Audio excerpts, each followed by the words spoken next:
Y bueno, vamos a ver ahora los resultados en términos de lo que pasó en Estados Unidos de cara a la relación con el mundo. Y qué mejor que analizarlo con mi querido Mauricio Mechulam. ¿Cómo estás, Mauricio?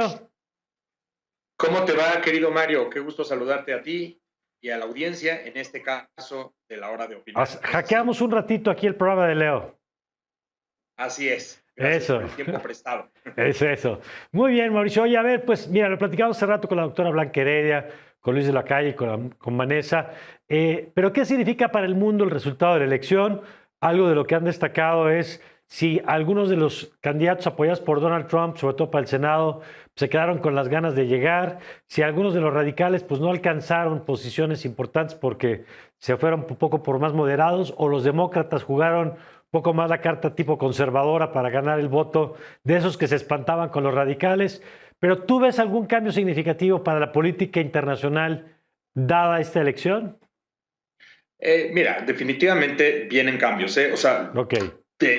asumiendo que los resultados van a seguir fluyendo, asumiendo que la proyección indica que por lo pronto la Cámara de Representantes va a estar controlada por el Partido Republicano, hay distintas implicaciones. Mira, Mario, primero, la proyección hacia afuera, imagen de Estados Unidos, porque se trata de un país que lleva una determinada bandera y que empuja por determinadas agendas hacia afuera, pero hacia afuera hay por lo pronto la indicación de que Estados Unidos se encuentra más polarizado que nunca, y esto lo que produce es el sentimiento de que hay divisiones internas, y las divisiones generan fragilidad. Sí hay una división interna, y esa es una de las conclusiones de esta elección, independientemente del resultado final. Otro factor, hay actores que cuestionan las elecciones por supuesto, las del 2020, y cuestionan las elecciones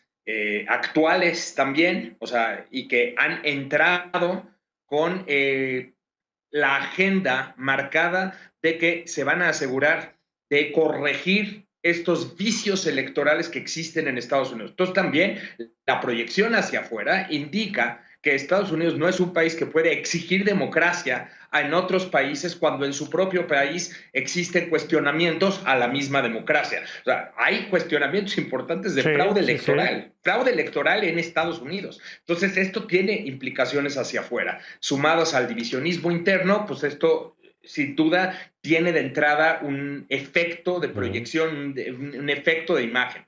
Pero ahora, asumiendo que la Cámara de Representantes sea una Cámara republicana y concediendo que el Senado, imaginemos el escenario en el cual el Senado se queda siendo demócrata. Sí. Habrá que pensar también con la otra posibilidad. Pero vamos pero puede ser eso, exacto, claro. Exacto. Entonces, la Cámara de Representantes tiene entre sus atribuciones temas presupuestarios. Se va a intentar obstaculizar la agenda de Biden en muchos sentidos, de política interna, cosa que pues, tú ya has estado discutiendo con varias personas hoy mismo y en otros días, etcétera.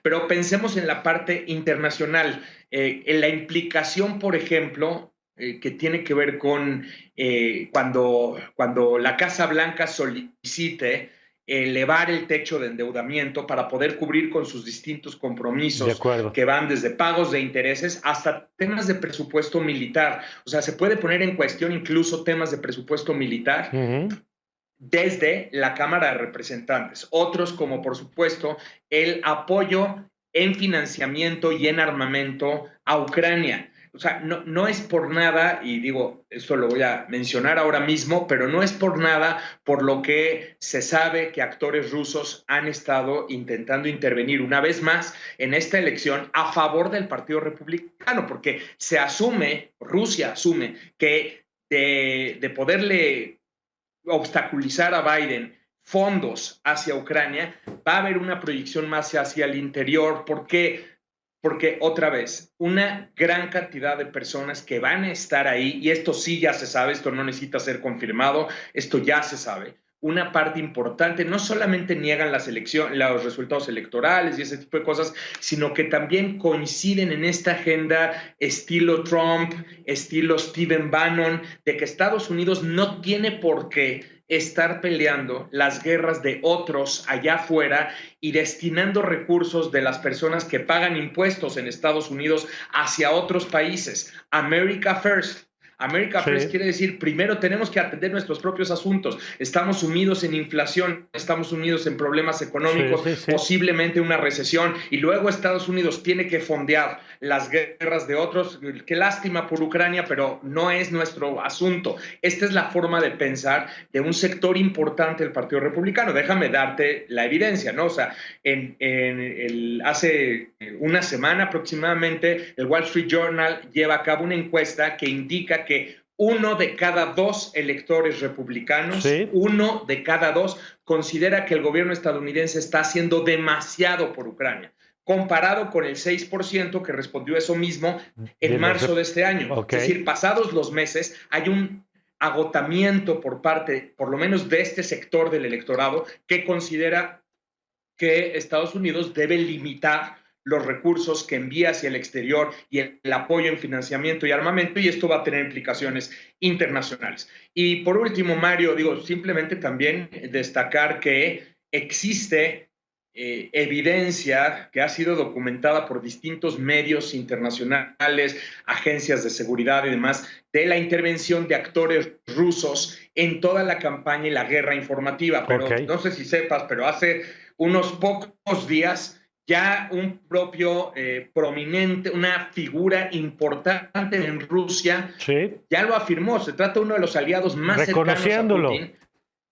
El que dirige el grupo Wagner, que es el grupo de contratistas privados que está ligado al Kremlin, que se apellida Prigozhin, es una figura muy importante que está contribuyendo en este momento a la guerra rusa en Ucrania. El grupo Wagner tiene intervención en distintos países del mundo y se sabe pues, de sus nexos, sus ligas con el Kremlin, y él afirma así tajantemente, dice, pues sí, efectivamente intervenimos en el pasado, intervenimos en el presente e intervendremos en el futuro. ¿Qué tal? Porque así... Claro, porque es parte de nuestros intereses, es parte de esta guerra que están luchando en contra de nosotros, y nosotros tenemos que utilizar todos los medios a nuestra disposición para llevar a cabo la consecución de nuestras metas y nuestros fines. Entonces ya es un reconocimiento directo, no es por supuesto un miembro del gabinete de Putin, pero es una persona muy cercana a Putin. De acuerdo.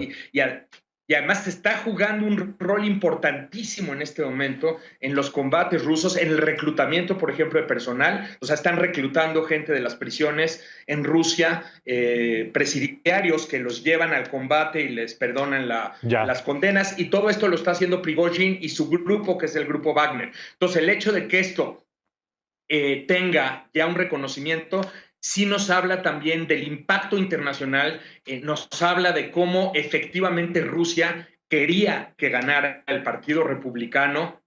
No está ganando todo lo que Rusia hubiese querido, pero está ganando algo importante, y en esa medida los intereses rusos se ven favorecidos. Todo esto con las elecciones internas en Estados Unidos, que son importantísimas, además de la proyección de quién seguirá hacia la Casa Blanca en 2024, ¿no? De acuerdo. Oye, por último, Mauricio, esto nos has dicho, a ver, mano negra o mano rusa en el proceso, el tema de los presupuestos y lo que puede apretar por el lado de un avance republicano en el Congreso, cambios en la opinión pública. Desde fuera, al presidente Biden le quita algo esta elección, lo fortalece, porque tú nos compartes aquí en este espacio y por supuesto en la agenda pública cómo Estados Unidos está simultáneamente en múltiples pistas, ¿no? Está con Corea tratando de gestionar el tema de allá, está el tema de Ucrania, está el tema con Irán, por supuesto, tratando de gestionar el asunto de su programa nuclear.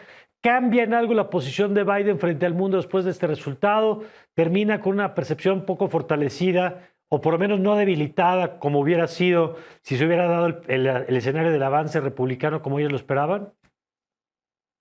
Hay que decirlo, menos debilitada de lo que se esperaba, pero sí debilitada. no es una posición fortalecida. Tener finalmente una cámara en tu contra y todo el impacto que va a tener esa cámara en tu contra no es una visión fortalecida. Y aquí creo que es importante mirar a la historia. Entiendo que en los últimos años muchos presidentes han tenido que trabajar con cámaras de oposición, pero esto no es el caso. O sea, yo me eché un clavado en la historia y de verdad desde Kennedy hasta Nixon son presidentes que han logrado trabajar con cámaras de sus propios partidos, incluso en los periodos de reelección. Entonces, no es una imagen fortalecida. Y te pongo el ejemplo de Irán. Fíjate qué interesante. Las negociaciones nucleares con Irán van a tener ahora una pequeña ventana de oportunidad porque este gobierno, si efectivamente se confirma que la Cámara de Representantes tomará el Partido Republicano tomará la Cámara de Representantes, este gobierno intentará sacar adelante un acuerdo con Irán lo antes posible, porque se prevé que el Congreso va a intentar obstaculizar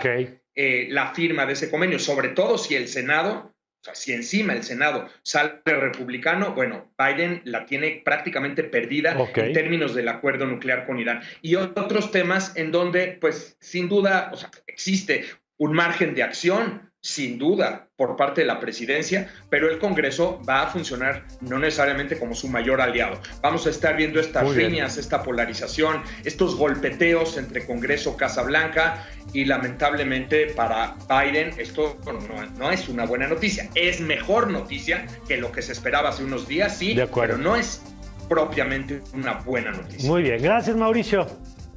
Al contrario, querido Mario, qué gusto saludarte. Y le seguimos el domingo.